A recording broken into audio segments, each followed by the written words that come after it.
बिना एमएसपी के गए तो भगोड़े कहलाओगे। जैसा कि आज 26 नवंबर है, यहाँ पे आंदोलन टिकरी बॉर्डर में चलते हुए करीबन 1 साल हो चुका है। आइए पूछते हैं कि 29 तारीख को ये बिल तो वापस कर लिए जाएंगे, लेकिन इसके आगे का इनका क्या विचार है, आइए पूछते हैं।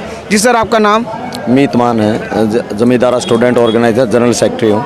जैसा कि हमने देखा है कि कानून बिल तौर पे वापस हो चुके हैं, लेकिन 29 तारीख को संवैधानिक तौर पे वापस कर लिए जाएंगे, तो इसके आगे आप इस आंदोलन में से चले जाएंगे या यहीं डटे रहेंगे? 26 तारीख को हम चले थे पिछले साल, जब हमारे आगू पंजाब वाले, और अभी तक हमने उन्हीं को आगू माना है। यहाँ तक इस आंदोलन को लेके आए, एक अहंकारी शासक का घमंड भी तोड़ा और ये मांग भी मनवाई। लेकिन 26 तारीख को ही हम अपने बैनर पे लिख के लेके आए थे कि एमएसपी गारंटीड हमारा हक है, वो हम दिल्ली से लेके जाएंगे। और ये तब की बात है जब हम दिल्ली पहुँचे भी नहीं थे। तो हमारे लिए एमएसपी जीवन मरण का प्रश्न है। हम अपने जो आगू हैं उनसे अपील करेंगे कि एमएसपी के बगैर वापस जाना,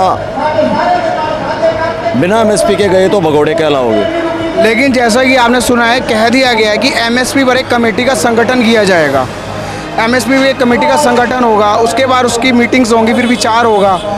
उसमें एमएसपी कमेटी के संगठन में आप लोगों के किसान संयुक्त मोर्चा के मेंबर्स भी जाएंगे, तो उस पर भी विचार विमर्श करेंगे। तो क्या आप तब तक यहीं डटे रहेंगे जब तक उस पर कानून ना बन जाए? बिल्कुल, हमारे को यहाँ डटना चाहिए और जो हमारे आगू हैं उनको ये ध्यान में रख के ये बात करनी चाहिए, क्योंकि सरकारें पूंजीवाद से प्रभावित हैं, कैपिटलिज्म बहुत हावी है।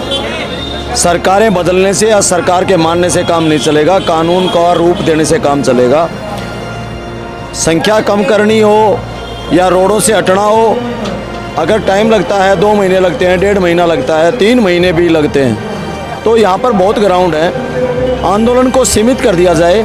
हमारे जो रिप्रेजेंटेटिव हैं और जो आगू हैं वो लगातार यहाँ पर बैठे, और हमारा तो काम वॉलंटियर्स का है। जेएसओ का हम वॉलंटियर के रूप में उनको हर तरीके की जो सहायता वो करते रहेंगे, बशर्ते कि यहाँ पर बैठा जाए। अगर सरकार कहीं गड़बड़ करती है तो फिर आज की तरह ये कट कभी भी हरियाणा 3 घंटे के नोटिस पे सारा यहाँ होगा, और पंजाब 6 घंटे के नोटिस पे सारा यहाँ होगा, और आप ये लगा लो 24 घंटे के नोटिस पे पूरा देश यहाँ होगा। तो यहाँ पर ये जगह नहीं छोड़नी चाहिए। अगर रोड छोड़ने पड़ते हैं, क्योंकि पब्लिक्स को हम परेशान नहीं करना चाहते, सरकार तो है ही नहीं, सरकार तो परेशानी के लिए ही बनी है। हम अपनी तरफ से कोई परेशानी नहीं देना चाहते। अगर एक सकारात्मक, अभी तो केंद्र सरकार ने हमसे बातचीत तक नहीं करी है, डेडलॉक नहीं तोड़ा है, और हम उनकी बात को कहीं पीछे से ही मान के और उस चीज़ पे काम चले जाएं यहाँ से, तो वो एक मूर्खता ही होगी। और हमें पता है कि जो हमारे सीनियर आगू हैं वो इस बात को समझते होंगे, क्योंकि वो बहुत मेहनती हैं, सूझवान हैं। वो ऐसे कोई भी लूप होल नहीं छोड़ के जाएंगे जो जवाब जाके देना पड़े, क्योंकि एमएसपी हमारी मांग है। और ये जो तील काले कानून थे, ये तो रास्ते से हम एमएसपी के लिए किसी रास्ते से हमारी मंजिल पे जा रहे थे। C2+50 के लिए, स्वामीनाथन के लिए, बिजली बिलों के लिए, जो बिजली बिल का एक्ट ये लोग लेके आए थे, पराली का एक्ट है, वो लगातार 15-20 साल तक वो काम चलना लग रहा था। जिस रोड पर हम जाने लग रहे थे, उस रोड पर ये आए और इन्होंने थूक दिया, गंदा कर दिया। तो किसान, हमारी फितरत है कि हम गंदगी नहीं देखना चाहते। वो गंदगी हमने, क्या बोलते हो इसको आप, हम गुद्दी बोलते हैं, वो गुद्दी पकड़ के वो थूक थाक साफ करवाया है, चटवाया है। मैं तो साफ कहूँगा, कोई एहसान नहीं किया इन्होंने। इन किसानों का दम है।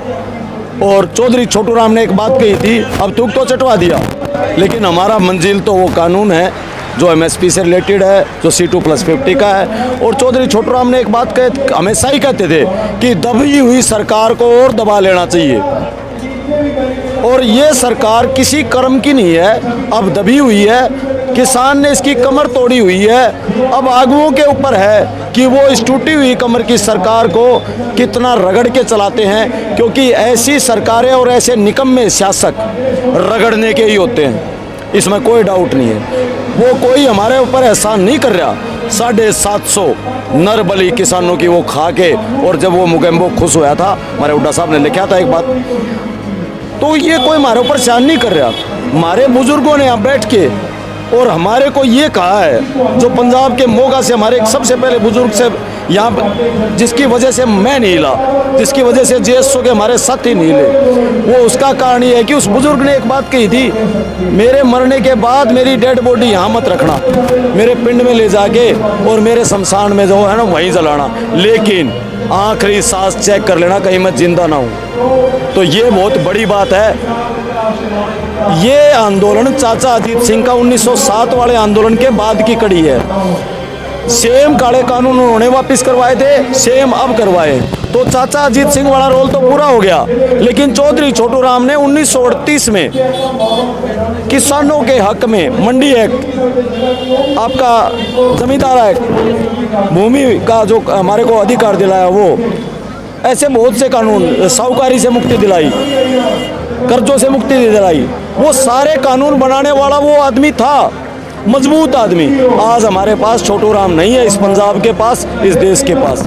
इसलिए हम कहेंगे अपने आगुओं से और अपने साथियों से भी कि वही छोटू राम है, हम ही छोटू राम हैं, हमें ही बनना पड़ेगा। हमने अजीत सिंह बन के काम किया, चाचा अजीत सिंह, हमें छोटू राम बन के काम करना पड़ेगा। इन सरकारों को जितना दबाएंगे वो उतना काम करेंगी। अगर किसान बचा तो ही देश बचेगा। 15% GDP, हमारे स्पेशलिस्ट कहते हैं किसान को MSP मिली तो देश की GDP 15% हो जाएगी। बताइए देश बचा कि नहीं बचा? अगर 15% GDP में ये देश के दुकानदार, कर्मचारी सब खुशहाल हो जाएंगे, तो इस देश की खुशहाली जो लोग चाहते हैं वो आज किसान के साथ खड़े हों, क्योंकि किसान ने काले कानून वापस करवाए तो देश को बर्बाद कर रहे थे। ये सबसे बड़ी समस्या थी। तो आज हम पूरे देश से कहते हैं कि आइए किसानों के साथ खड़े होइए।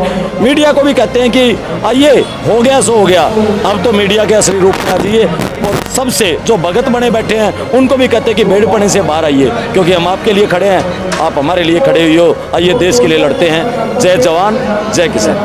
जैसा कि आप सुन सकते थे कि 29 तारीख को बेशक संवैधानिक तौर पे बिल कैंसिल हो जाएंगे, लेकिन जब तक MSP पे कानून नहीं बनेगा तब तक किसान यहाँ डटे रहेंगे। मैं जसप्रीत सिंह, खालसा ब्यूरो न्यूज़ से।